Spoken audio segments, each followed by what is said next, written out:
Shade আসছে দেখো, এটা তো আমাদের নতুন শেড আসছে। অ্যাশের শেডটাও খুব সুন্দর। এটা একটু ব্লুইশ অ্যাশ, এটা একটু মানে পার্পল শেডও দেয়, পার্পলিশ ব্লুইশ অ্যাশ টাইপের, আবার একটা গ্রে শেডও দিচ্ছে। অনেক অনেক ক্লাসি। ও মাই গড, এই কালারটা আমার পরা দরকার ছিল। এটা দেখো কি সুন্দর একটা colour, and oh my god, এটা যেমন গর্জিয়াস তেমনই ক্লাসি তেমনই কমফোর্ট, মানে সবকিছু মিলিয়ে একদম 100তে 100 একটা জিনিস, ঠিক আছে? সো যারা যারা নিতে চাচ্ছি, এই কালারটা খুবই খুবই সুন্দর, এটা তোমরা চাইলে ট্রাই করে দেখতে পারো। মুনতাহা আপু লিখেছেন প্রাইস কত? প্রাইসে আমরা যাব, আগের কালারগুলো দেখাই নাই।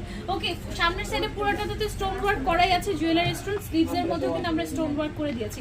লেন্থ কি কাস্টমাইজ করা যাবে? না নূর আপু, লেন্থ কাস্টমাইজ করা যাবে না। এটা বডি একদম ফ্রি সাইজ আছে, লেন্থ একদম ফ্রি সাইজ আছে, উপরেটা হচ্ছে 45, যেটা কিনা একদম 5 ফিট 6-7 পর্যন্ত যারা আছে তাদেরও হয়ে যাবে, 5 ফিট যারা তাদেরও হয়ে যাবে। আর প্যান্টের লেন্থ আছে আমাদের 40 ফ্রি সাইজ। ওকে, সো এটা গেল আমাদের গ্রে কালারটা। তারপর আমরা